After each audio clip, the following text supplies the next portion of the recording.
Hello everybody, I'm Doug Wright, and this is Sports Done Right for the month of January 2024.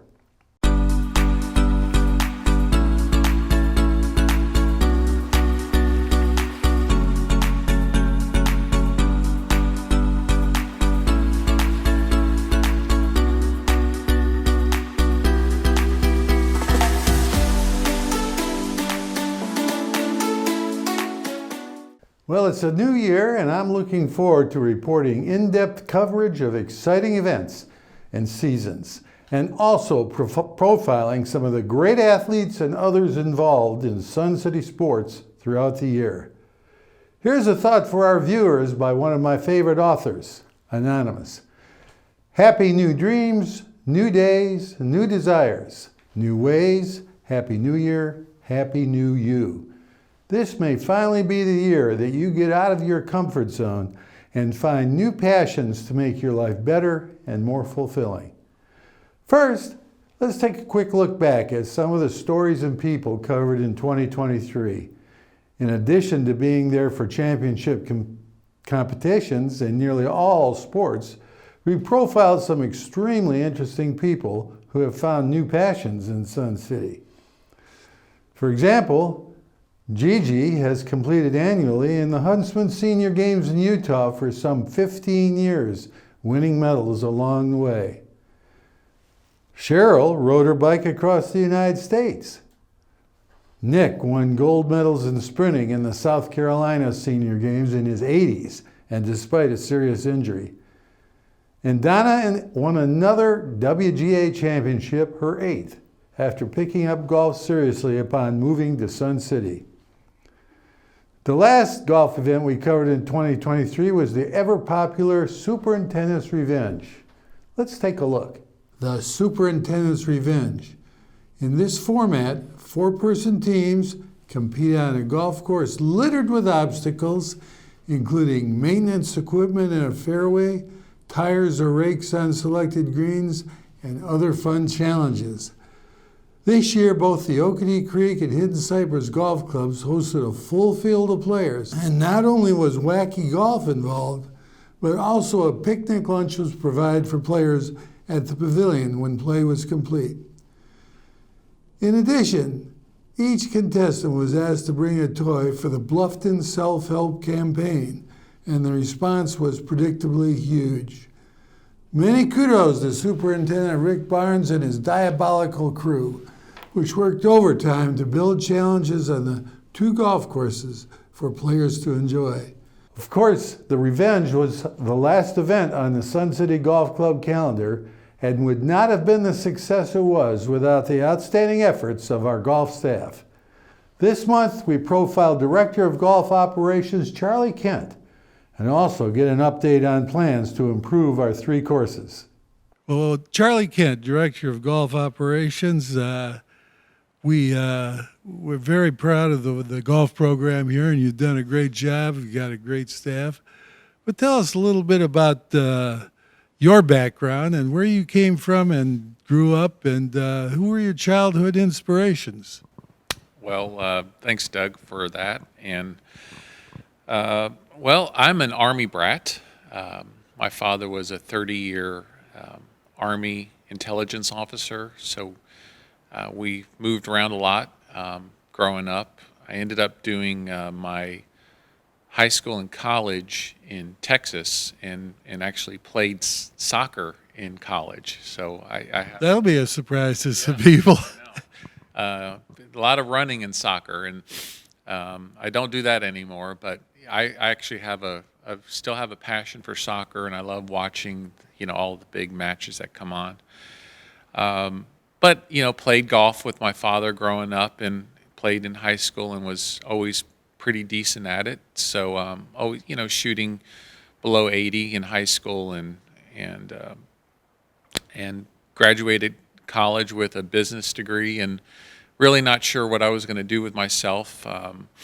And until I was, trying to figure out what I could do with my degree, I took a job at the local golf course in Atlanta at the time, and just literally pushing buttons, checking golfers in. And Which course was that? it's a little Army golf course called Fort McPherson. That's actually not there anymore.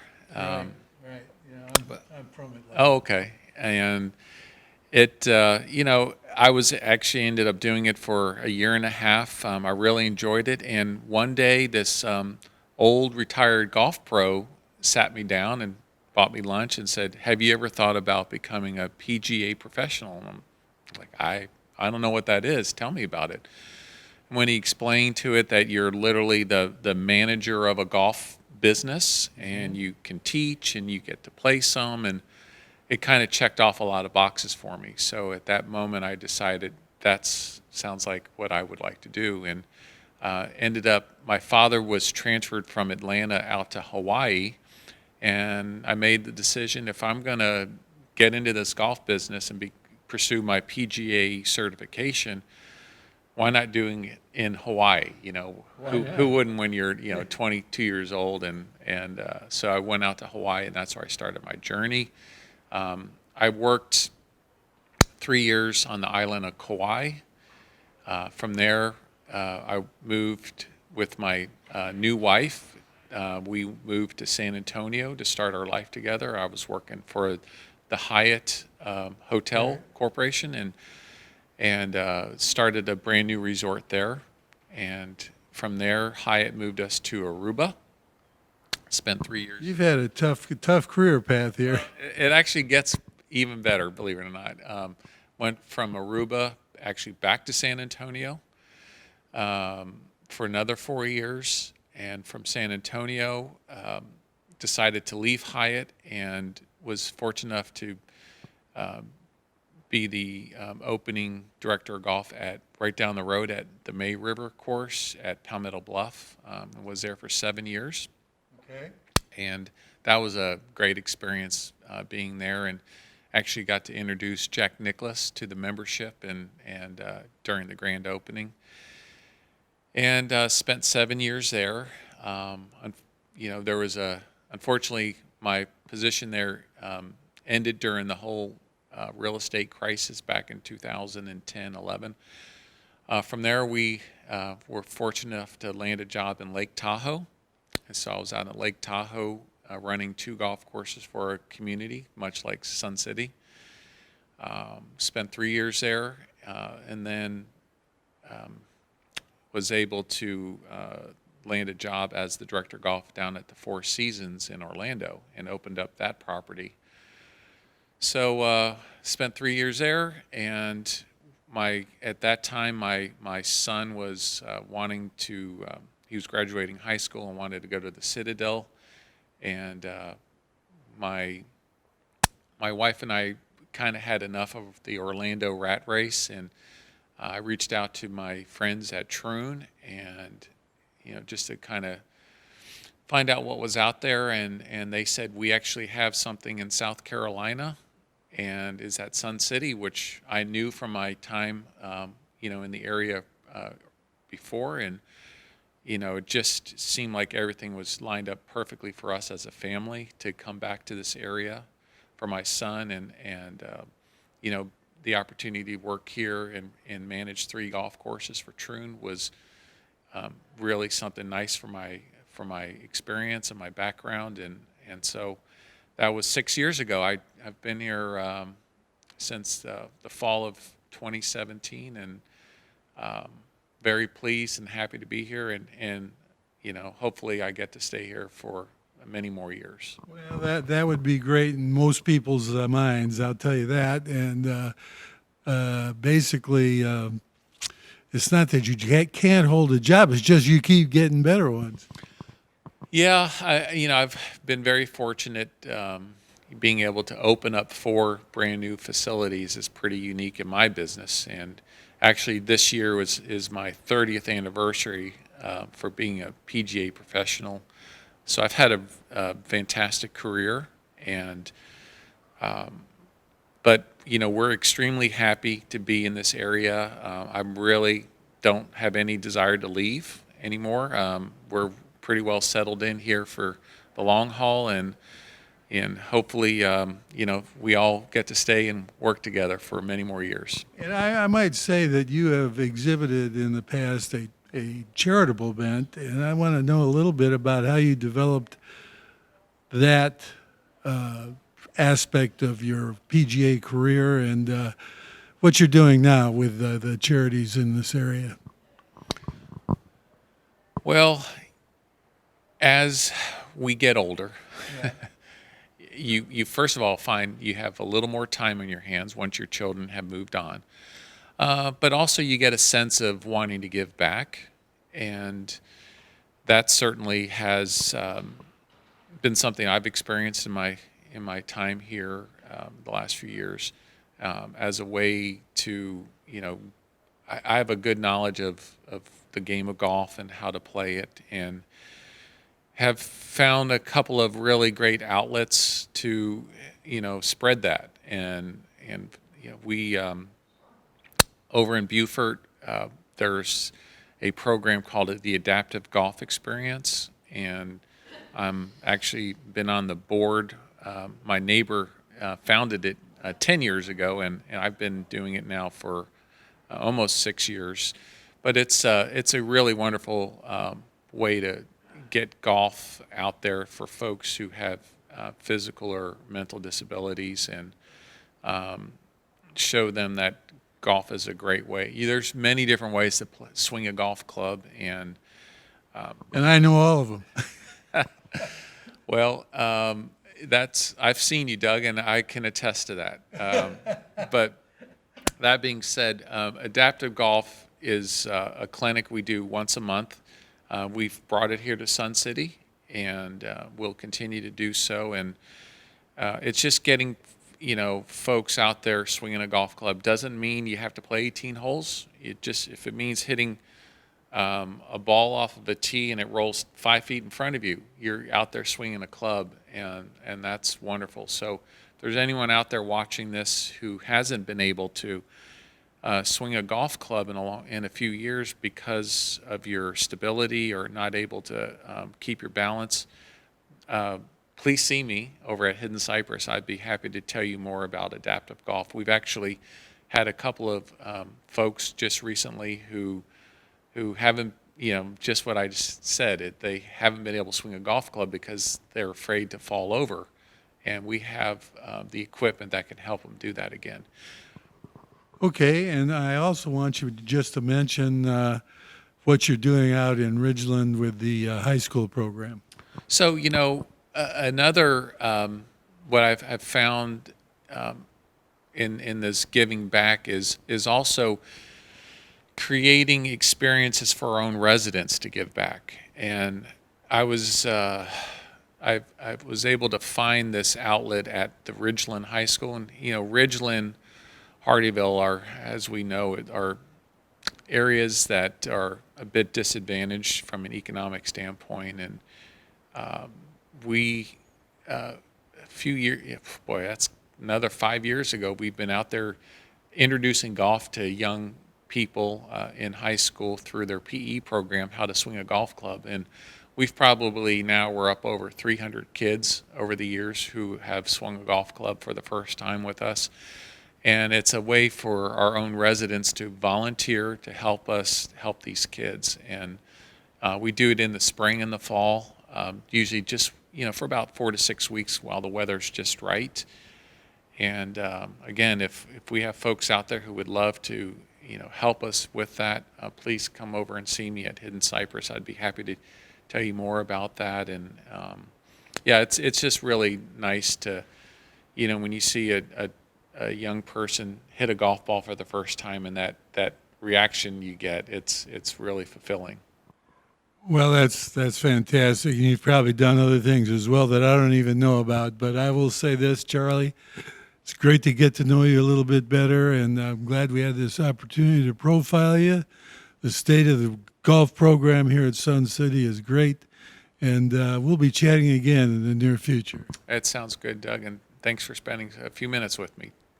We also spoke to Jim Paulbeck, president of the Pickleball Club, regarding upcoming events and to Leslie Joseph regarding the softball club's recipe for another successful year in 2024.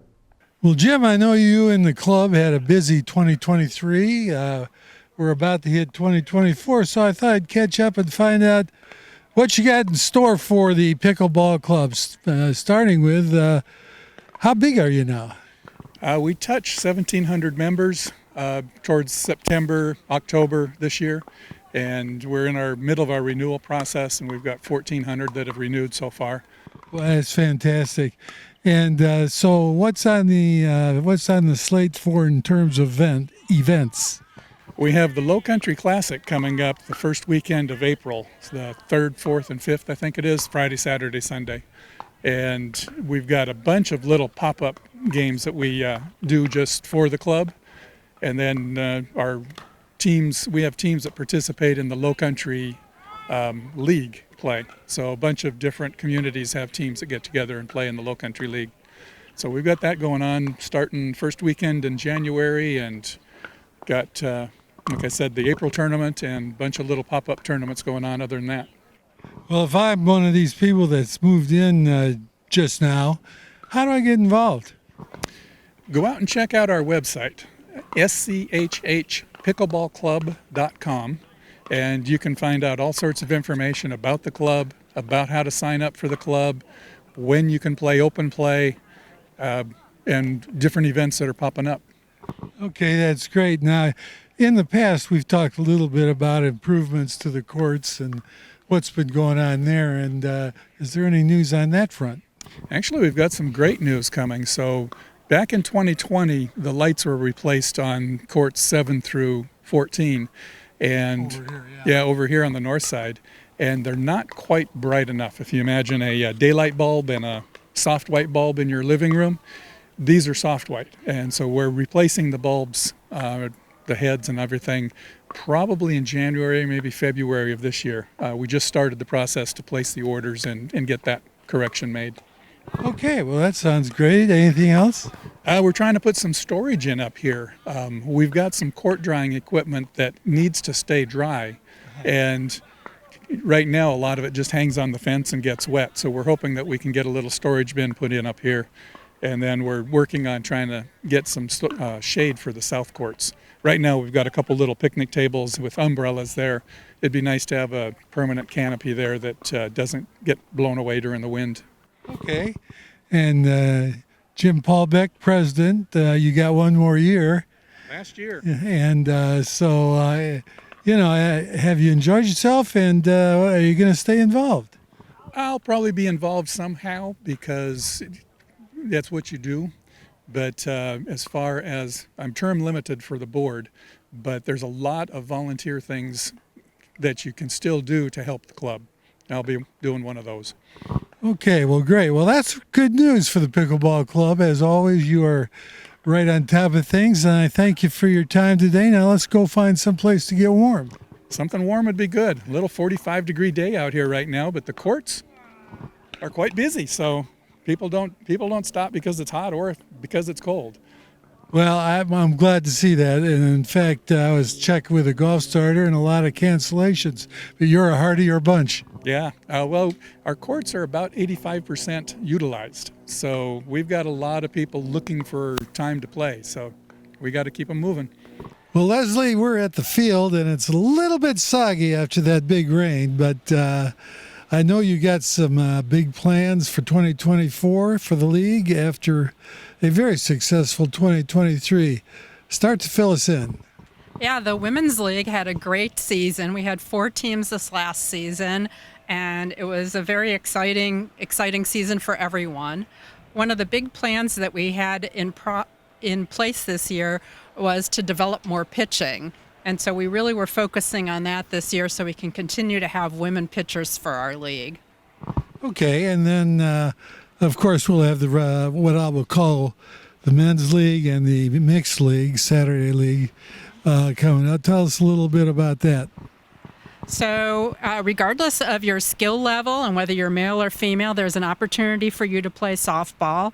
You can check us out. Our website is suncitysoftball.com, and there's all the information that you need to sign up and get involved. Any other special events you guys got in mind this year, or improvements to the field? It looks pretty nice right now. So the Women's League is sponsoring a Women's Try-It Day on January 7th, and it's for all the people who've never played softball or who used to play a long time ago. And so you're encouraged, again, to sign up at our website. And also for guys, if you're maybe a little rusty and you want to come out, every Wednesday morning there's an instructional clinic that you can participate in. And you can participate 3 times without being a member of the club, so you can see how rusty your skills really might be. Okay, and do you have an idea yet? Maybe not, but do you have an idea yet about how many Tuesday, Thursday teams and Saturday teams there are going to be? So it's kind of dependent on how many people sign up, but the Tuesday, Thursday League is hoping for 10 teams. The Saturday League is hoping for 12 teams, and the Women's League is anticipating 4 teams. And when does all this start up? So registration starts January 1st, and again, suncitysoftball.com. You can find the link to register. Registration's open for 8 days, and then a couple of weeks after that, we're going to have all the leagues will be doing drafting. And the season opens for the women on February 25th, and I know the other leagues open about the same time. And then championship Saturday is May 18th. I can't believe we're talking about May already. Tell us a little bit about the state of the golf program, the numbers for 2023 and how they look for 2024. Well, good morning. Nice to have you here. We're just coming off our morning frost delay. So 2023 has been a fine year for us. We're looking like we're going to finish at about 111,000 rounds of golf. That's over 150,000 starts, which is pretty incredible. I mean, we're definitely the busiest golf courses in the county, and so we're really pleased with how well the courses have done this year. They've held up really well, and we're really looking forward to 2024. Our golf plan sales are going great, and we're anticipating another great year next year. And about approximately how many people, I know part of this has got to be due to an expanding residency, a group of residents, but how many golf plans do you usually have in place by this time? We're up over 600 now. We should get up to probably close to 1,000 is what we'll finish at. Interesting enough, for the folks out there, you might find this kind of interesting, is we are able to do a report in our point of sale system, and a few months ago we ran it and I reported it to the Golf Advisory Committee that we had over 3,300 unique CAM users play on the golf courses this year. So I mean, you could say that we have over 3,000 golfers in Sun City, out of the entire community, which we estimate there's about 17,000 folks out there. So, gives you an idea of how many folks are here playing golf. And the courses have always been in good shape as far as I'm concerned, and you got to give some credit to your staff for that. Absolutely. We've ever since the COVID year, where really golf usage has exploded. I mean, we were, for a few years there, we were always hovering around 95,000 rounds per year. And then really since COVID hit us in 2020, we've been averaging, 112 to we actually got up to 115,000 that one year. So with the heavy usage, you may know that we're still doing the single riding carts. It's proven to be very popular.